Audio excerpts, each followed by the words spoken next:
são resultado desse decreto, mas sim do nosso livre arbítrio. E ele continua: ele pode, como prova e expiação, escolher uma existência em que se sentirá arrastado para o crime. Olha que interessante. Nós podemos, lá na questão 258 do Livro dos Espíritos, fala que nós escolhemos a encarnação, que nós temos uma consciência das provas que iremos suportar.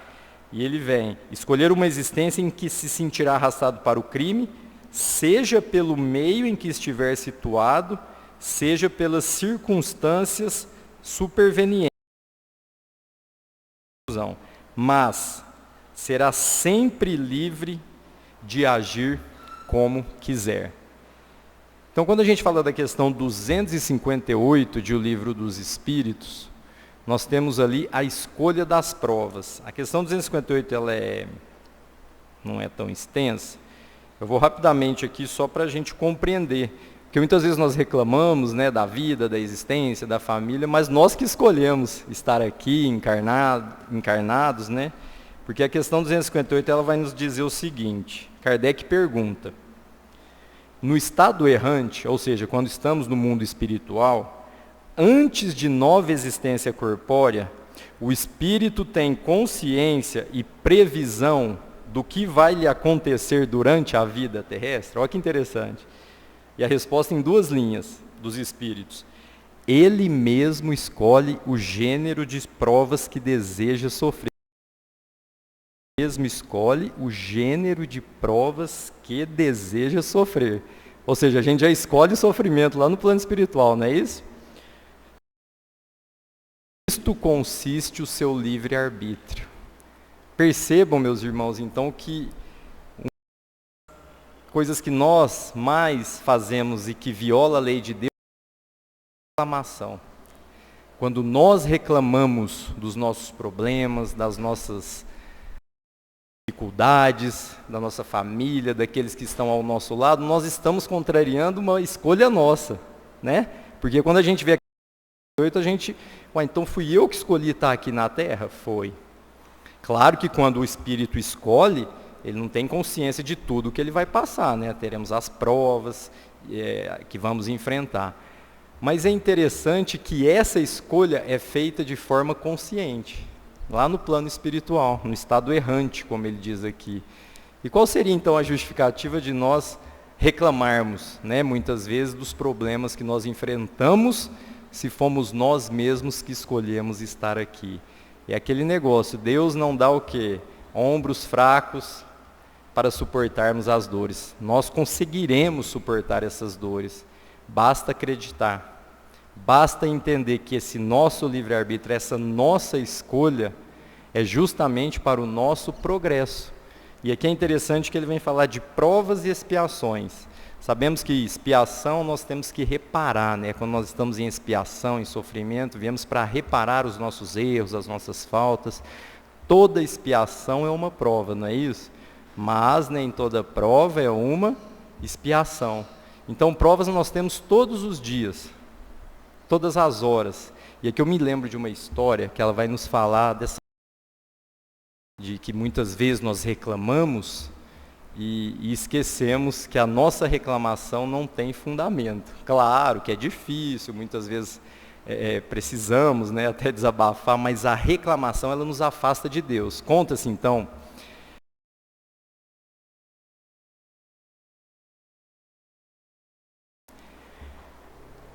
Simão Pedro estava muito revoltado, estava bravo com os parentes, falando que um tio e um primo dele tinham acabado com ele, falado que ele era ladrão, que ele roubava. E ele foi desabafar com o Cristo, falando: eu coloquei eles nos devidos lugares.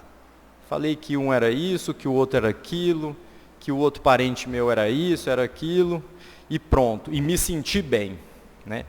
Então, muitas vezes, quando a gente está nessa situação, quando nós olhamos para o próximo, apontamos o defeito do próximo, essa prepotência muitas vezes, coloquei o fulano no lugar dele. Simão Pedro, ao dizer isso, Jesus ouvindo calmamente, né, perguntou para ele, logo depois dele mal um pouco, ele estava muito nervoso, ele estava muito bravo com os parentes, que os parentes tinham falado dele e ele retrucou, pagou o mal com o mal. Aí Jesus disse para ele: quando você vai construir uma casa, quando você for construir uma casa, o que você precisa? Simão Pedro não entendeu nada, né? Porque ele estava tão bravo, e Jesus vem com uma pergunta: o que você precisa para construir uma casa? Trabalhar, né? Mas para trabalhar você precisa do quê? E ele não sabia responder. Pensou e disse: eu preciso dos instrumentos de trabalho. Como que você constrói uma casa sem ter ali a sua construção? E aí Jesus informou a ele: pois é, essas ferramentas, esses instrumentos, são essas pessoas, esses seus primos, seus parentes que você disse. Eles são colocados ao nosso lado justamente para que nós possamos construir o reino de Deus em nós. Olha que interessante. São essas pessoas que muitas vezes nós escolhemos estar ao lado, lá no plano espiritual, mas que estamos ali reclamando, ofendendo, colocando no devido lugar, quando na verdade são essas pessoas que servem ali para nós exercitarmos o amor em ação, para amar em plenitude, para amar essas pessoas ao invés de julgar. Quando nós somos ofendidos, ou quando nós ofendemos também, que procuremos seguir essa lição, porque depois disso, Simão Pedro não falou mais nada. Como que você vai dar uma resposta? É o nosso livre-arbítrio. Se hoje alguém me ofende, se eu sou vítima, vamos dizer assim, de uma ofensa, eu vou retrucar com a mesma moeda? É isso que o Cristo nos ensinou? Não é. Então que procuremos vencer essas provas, superar esses obstáculos que nós mesmos escolhemos. Isso é interessante, superar aquilo que nós escolhemos, né? Oi, pode falar. Sim, fica à vontade. Sim.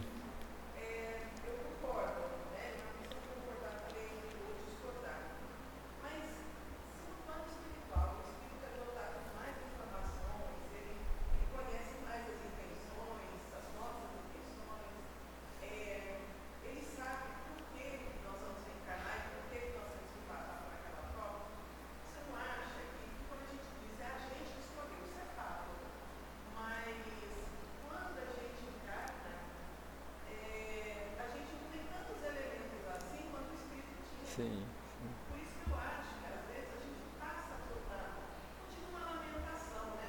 Sim. Isso. Perfeito. Sim.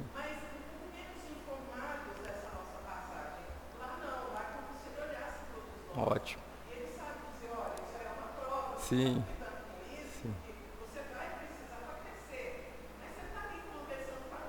Isso. Perfeito. Pe-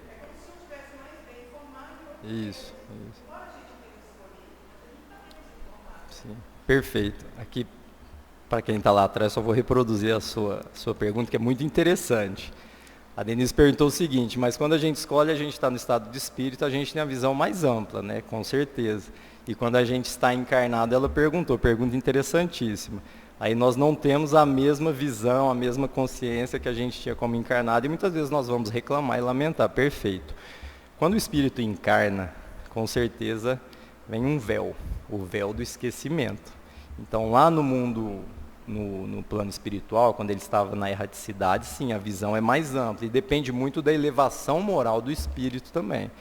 Então se ele está no plano espiritual com uma elevação moral já mais alta, vamos dizer assim, já progrediu, ele tem uma visão mais ampla. Mas pode ser que o espírito ali também não esteja tão evoluído, então ele não vê tanto, vê mais do que a gente encarnado. Quando nós encarnamos, eu não vou falar uma prisão, mas nós ficamos reféns desse corpo, do invólucro. Então tudo que o espírito via lá, ele não vai ter a plena consciência aqui. Ele vai encarnar em razão da nossa evolução moral, salvo quem vem em missão, né? Como foi Jesus, que já tinha a percepção do que ele ia passar e por aí vai. Então quando a gente encarna, nós Temos várias limitações, que é a sua pergunta. E as limitações são essas, a da visão, a do pensamento. Só que nós temos lembranças e a consciência. E o que vem despertar essa nossa consciência? O Espiritismo. Allan Kardec vem nos mostrar. Realmente a gente fica com dúvida. Mas se lá eu escolhi aqui, eu não estou lembrando que eu escolhi, né? Que é o que você disse. Realmente, porque temos o véu do esquecimento. E esse véu do esquecimento é uma dádiva de Deus. Porque justamente para nós praticarmos o bem sem lembrar o que realmente escolhemos. Porque senão aí comprometeria, sua pergunta é interessante, porque senão comprometeria o próprio livre-arbítrio. E como nós estamos encerrados nesse invólucro corporal, as nossas faculdades estão limitadas. Quando nós estamos no plano espiritual, elas estão mais amplas, a visão, muitas vezes o espírito consegue ver o passado, consegue ver a encarnação que ele vai. E aí qual é aquilo? Quando o bebê nasce, dá aquele grito, ele não vai lembrar o que ele escolheu, né? Salvo espíritos mais elevados, que, vamos dizer, que não é o nosso caso, que nós estamos num no mundo de provas e expiações. Então isso aí que é bonito, né, na lei de Deus, é a lei de justiça, é a justiça de Deus. Nós escolhemos estar aqui. Ah, mas eu estou encarnado aqui, igual você disse, mas eu não lembro de ter escolhido. Não, não lembramos não, mas temos consciência, ou durante o sono, ou muitas vezes nós temos instintos, intuições, né, de outras vidas. E a doutrina ela é maravilhosa, né, porque a doutrina espírita ela vem nos alertar para isso, né? Acho que era isso, né? Porque quando a gente está encarnado no corpo, realmente a gente fica preso, né? Tem até aquela frase que fala: a morte do corpo é a liberdade do espírito. Mas nós precisamos da matéria, porque fica parecendo que a matéria é ruim, né? E não é, porque nós precisamos da matéria para evoluir, para desenvolver a inteligência, para purificar o espírito. As imperfeições da alma nós vamos tirando aqui na matéria. Nós vamos vencendo essas imperfeições da alma justamente aqui na matéria. Até interessante que você falou que Sócrates, antes do Cristo, já falava da imortalidade da alma, dessas imperfeições, já tinha essa noção do que era o mundo espiritual, mas perfeita, a sua pergunta ela é bem interessante, acho que é isso mesmo. Mais alguma, pessoal? Mais alguma pergunta? Tranquilo? E a nota continua, falando do livre-arbítrio. Assim, o livre-arbítrio, olha lá, o livre-arbítrio existe no estado de espírito com a escolha da existência das provas, e no estado corpóreo com a faculdade de ceder ou resistir aos arrastamentos a que voluntariamente estamos submetidos. Ou seja, esse livre-arbítrio que nós temos, tanto vale no plano espiritual, quanto aqui onde estamos encarnados. E nós devemos utilizar esse livre-arbítrio para quê? Para superar essas provas. Ter a consciência de que estamos em um local, que é a Terra, em que o mal prevalece, em que nós ainda vemos muitas coisas ruins, né, no noticiário, ao nosso redor, mas que fomos nós que, com o nosso livre-arbítrio no plano espiritual, escolhemos estar aqui hoje encarnados. E por isso que é interessante a gente exercitar sempre o que aqui? A gratidão. Porque a gratidão, ela nos aproxima de Deus. A gratidão, quando a gente usa essa vontade, esse livre-arbítrio, para agradecer a Deus de termos problemas, de estarmos aqui, nós estamos sim nos aproximando. Porque para nós evoluirmos, nós precisamos das provas. Não tem como a gente evoluir sem superar essas provas que nós escolhemos superar. E como é bom, né, quando a gente supera um vício, quando a gente supera um obstáculo, como é bom isso para o espírito, como é bom para nós, né? E aqui ele vai falar da educação agora, Kardec. Cabe à educação combater as más tendências. E ela o fará de maneira eficiente quando se basear no estudo aprofundado da natureza moral do homem. Olha que interessante. Estudo aprofundado da natureza moral do homem.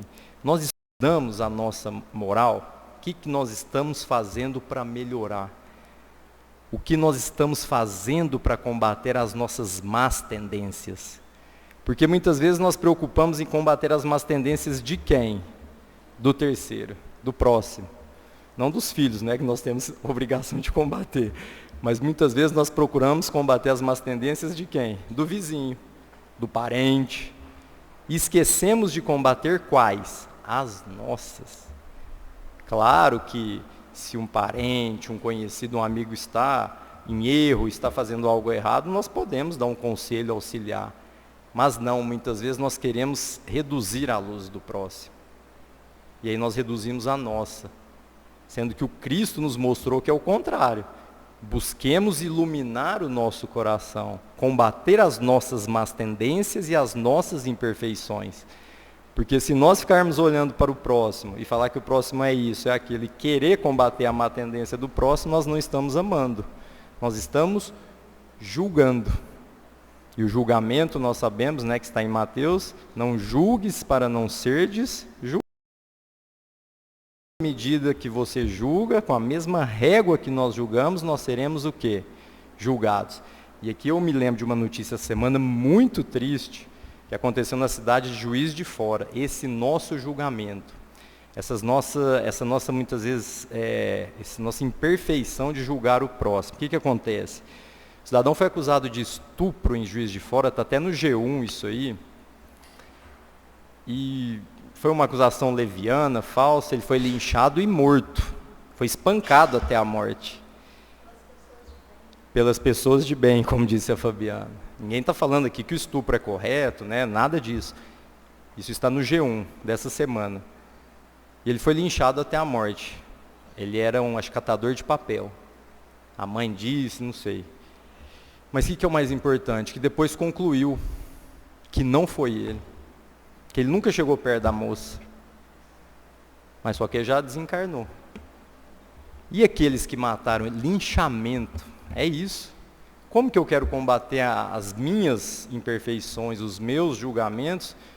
Se eu tenho notícia de que alguém teria cometido um crime, eu vou lá e espanco essa pessoa. Aplaudo. Só que agora a lei de Deus vem e mostra. Não, não foi ele. Não foi ele. Isso é triste, não é? E aqueles que apontaram para a pessoa? Não, foi ele, bandido bom é bandido morto. Então temos que ter essa reflexão, meus irmãos. Temos que acordar para o amor. Porque se alguém pratica o crime, quem somos nós para julgar? Que ele vai responder. Perante a lei e perante Deus. Mas olha isso que aberração. Podem procurar na internet. A pessoa foi linchada, sem nada ter feito. Isso é fruto da nossa ignorância, desse sentimento de vingança que ainda nós temos. De olhar para o próximo, não como irmão, mas como um inimigo. Jesus tinha inimigos? Não, nenhum. Só mostrou o lado dos fariseus e por aí vai. Mas que possamos, até como a Fabiana disse aqui, sermos pessoas de bem. E não incentivar o crime, não ser conivente com o crime, não entregar o pescoço para o assassino, não é isso. Mas diante de uma notícia, que nos comportemos como cristãos. Que Deus ajude, que Deus esteja com ele, porque todo julgamento que nós fazemos vai ser aplicado a nós um dia. Isso nós não temos dúvidas, que tudo que nós desejamos de mal para o próximo, também um dia nós teremos. E muitas vezes o próximo supera, né, isso. E nós? E se um dia for com nós vamos conseguir superar? Nós teremos força, essa coragem moral de superar? Ou vamos sucumbir? Então é interessante esse combate das nossas más tendências, né? Que possamos com essa educação, com essa doutrina que tanto merece, tirar isso de nós, vencer esses nossos vícios, tirar essas imperfeições, porque o livre-arbítrio é isso. E aqui Kardec vai concluir o primeiro parágrafo, né, que é uma nota, conforme eu disse no início, pelo conhecimento das leis que rege essa natureza moral, chegar-se-á a modificá-la, como se modifica a inteligência pela instrução e a desídia pela higiene. Olha que interessante, como se modifica a inteligência pela instrução.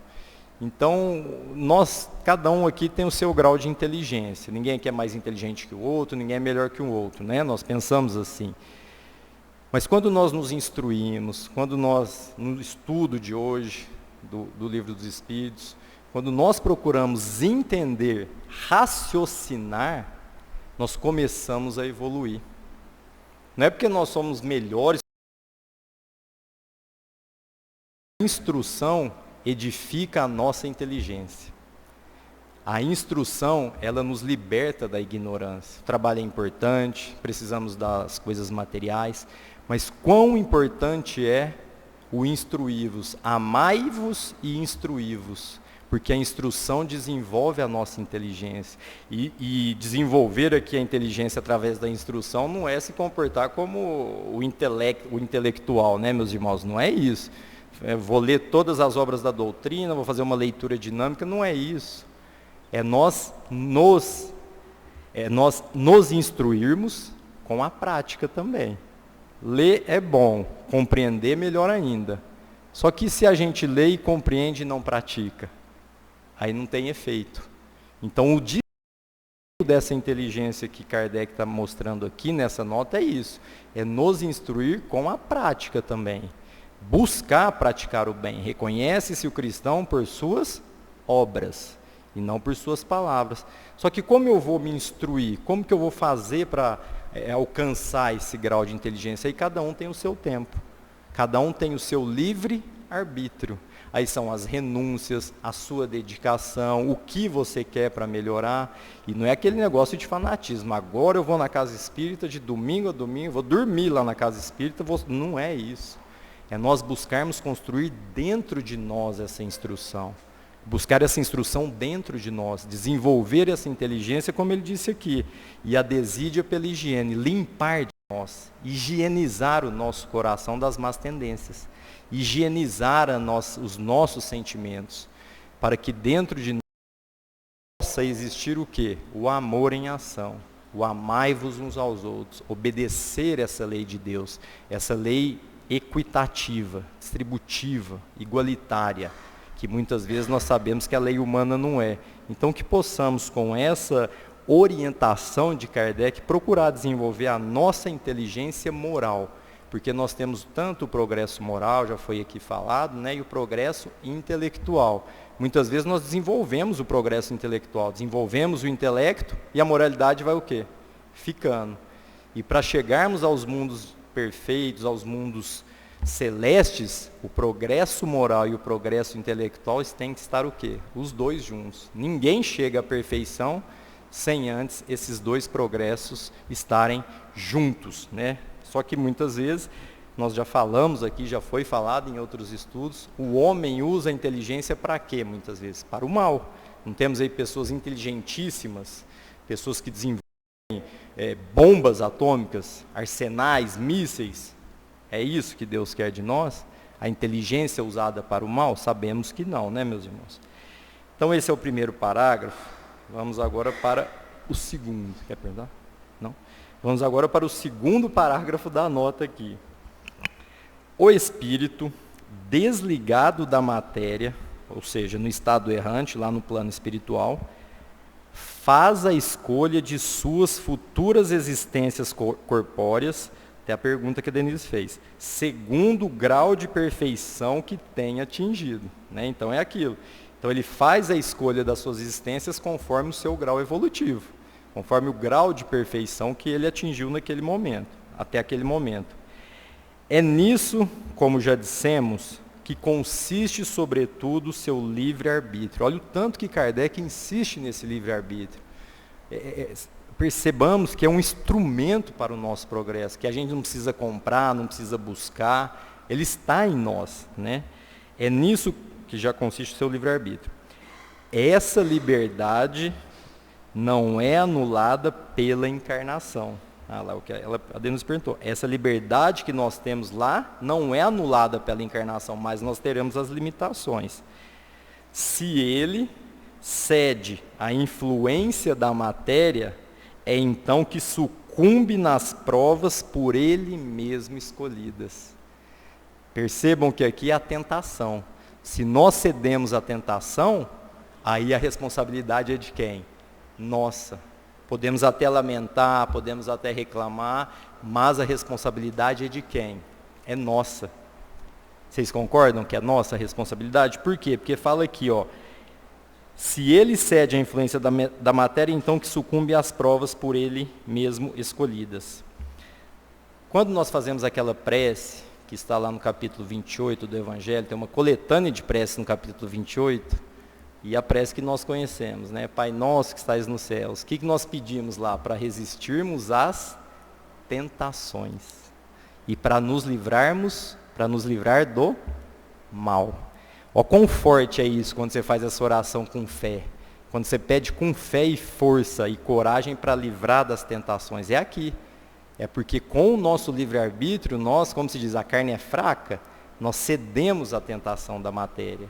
E quando nós cedemos à tentação da matéria, muitas das vezes, ou quase sempre, nós vamos ter dores, sofrimentos, decepções. Então, que possamos buscar força para superar essas tentações, para nos afastarmos dessas tentações, que ao invés de nos aproximar de Deus, vai nos distanciando, né?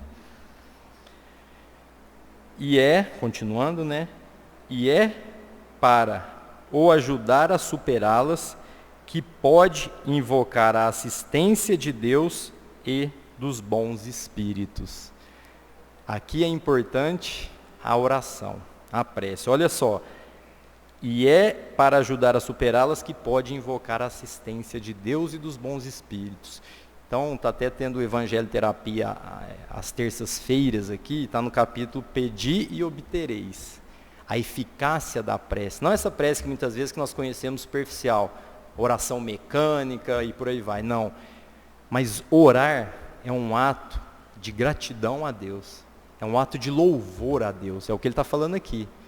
Porque quando a gente ora com fé, com coragem, com amor do coração, orar em espírito, nós estamos buscando assistência de bons espíritos.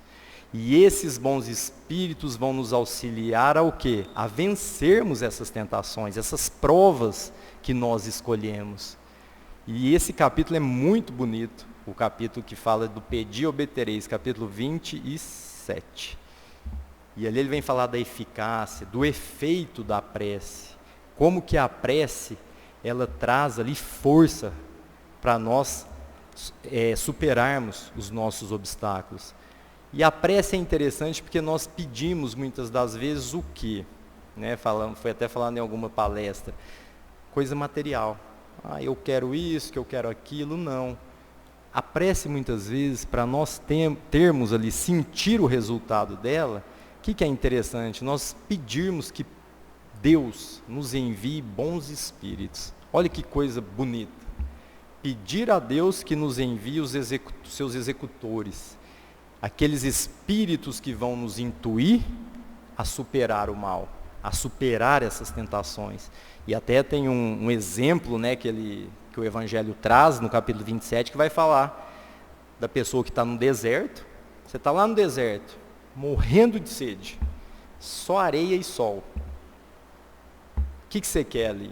A única coisa que se algum dinheiro vai resolver ali, não vai. O que você quer? Água. Você quer água, né? E lá no Evangelho fala, e esse irmão estava lá no deserto, e ele pede, mas ele pede com fé, com amor, ele pede com sentimento. Mas ele não pede para aparecer um lago na frente dele. Existe isso, meus irmãos? Sabemos que não.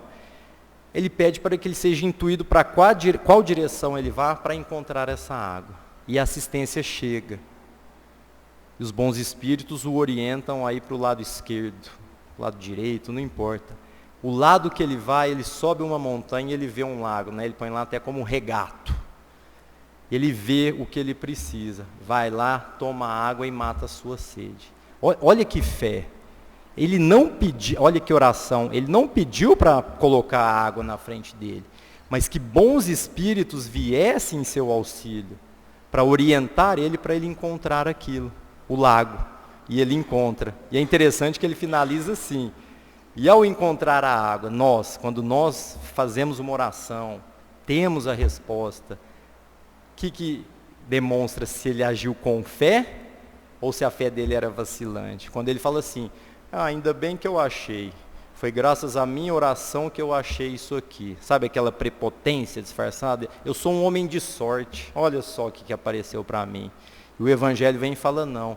Nesse momento, agradecei a Deus. É a primeira coisa.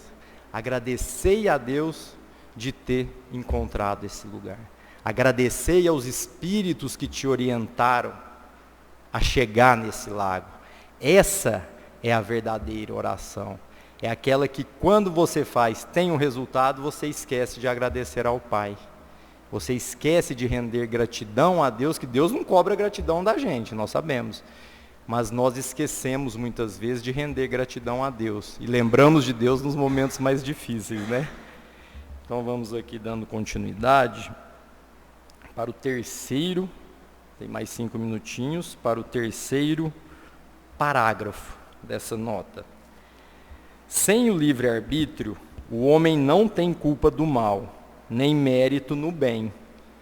E isso é de tal modo reconhecido que no mundo se proporciona sempre a censura ou o elogio à intenção, o que quer dizer a vontade. Ora, quem diz vontade, diz liberdade. Ou seja, se nós não tivéssemos o livre-arbítrio, o que seria de nós? Seríamos robôs, seríamos ali pessoas que não teriam vontade. Qual o sentido de estarmos aqui hoje progredindo? Se eu não tenho livre-arbítrio, para que eu vou progredir? Para que eu vou ter liberdade? Se eu vou ser facilmente manipulado, né? Olha que interessante essa manipulação. O livre-arbítrio, ele nos liberta da manipulação. O livre-arbítrio, ele vem nos trazer a possibilidade de fazermos um raciocínio lógico. Um raciocínio com base em uma fé que não mais vai nos levar para caminhos que não conhecemos. Mas como ele diz aqui, o que quer dizer a nossa vontade, a censura ou o elogio à nossa intenção. Então que tenhamos, meus irmãos, gratidão por ter esse livre-arbítrio, essa dádiva de Deus, esse presente que o Pai nos dá, para que possamos seguir, nos desenvolver, nos instruir, progredir, extirpar essas imperfeições que ainda assolam o nosso coração. E ele finaliza, o Kardec, finaliza. O homem não poderia, portanto, procurar desculpas no seu organismo para suas faltas, sem com isso abdicar da razão e da própria condição humana, para se assemelhar aos animais. Se assim é para o mal, assim mesmo devia ser para o bem. Mas, agora o último, já finalizar e a gente explica aqui essas duas passagens. Mas, quando o homem pratica o bem, olha que interessante, tem grande cuidado, somos nós, em consignar o mérito a seu favor, e não trata de o atribuir aos seus órgãos, o que prova que instintivamente ele não renuncia, malgrado a opinião de alguns sistemáticos, ao mais belo privilégio da sua espécie, a liberdade de pensar. Não é isso? Muitas vezes quando nós fazemos o bem, o que ele diz aqui? Que nós consignamos o mérito em nosso favor. E esquecemos que isso foi em razão da nossa liberdade de pensar, do nosso livre-arbítrio. E quem nos deu esse livre-arbítrio? Deus. Só que nós muitas vezes fazemos o bem e gostamos dos aplausos. Eu sou caridoso, eu faço o bem, eu vou na casa espírita, eu faço doação. Não é isso. É nós lembrarmos que a liberdade de pensar, esse livre-arbítrio, esse presente que Deus nos deu, deve ser usado não para obter o aplauso dos homens, não para obter o aplauso aqui dos encarnados, e sim para que amar cada vez mais de Deus, do Altíssimo, desse Deus de misericórdia, de igualdade e de justiça. Então, meus irmãos, vamos parando por aqui, Foram 3 parágrafos, que possamos ter um resto de domingo de paz, de reflexão sobre esse livre-arbítrio, de buscar combater essas nossas más tendências e que tenhamos uma semana de muita alegria, de muita paz no coração e que Jesus e a espiritualidade benfeitora continuem nos protegendo hoje e sempre. Uma boa tarde a todos.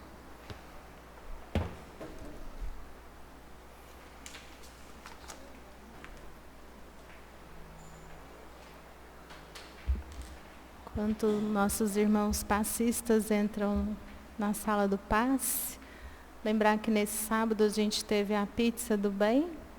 Foi uma manhã de muito trabalho, um trabalho com muita amizade, muita união. Foi muito bom,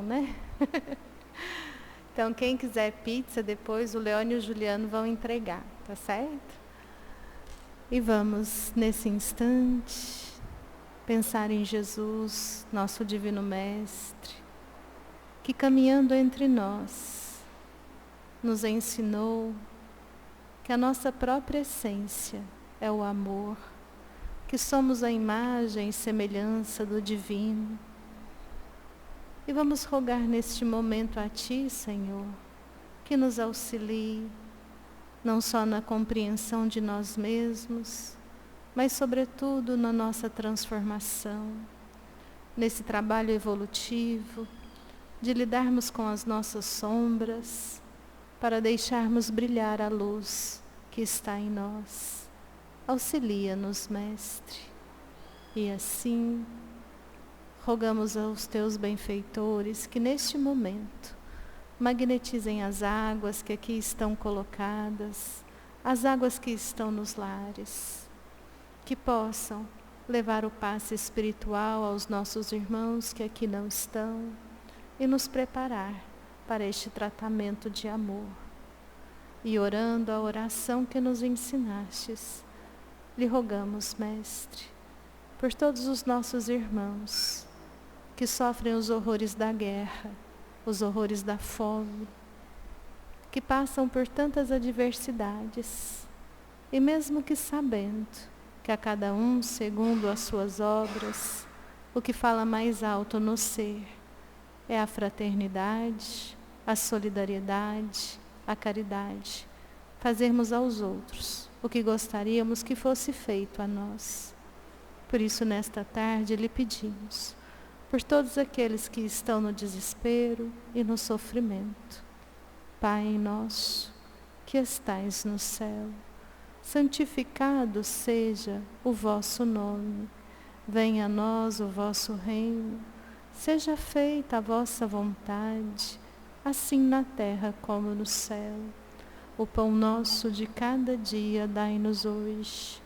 Perdoa as nossas dívidas, assim como perdoamos aos nossos devedores. E não nos deixeis cair em tentação, mas livra-nos de todo mal. Vamos em paz, e que Jesus nos abençoe e nos acompanhe. Assim seja.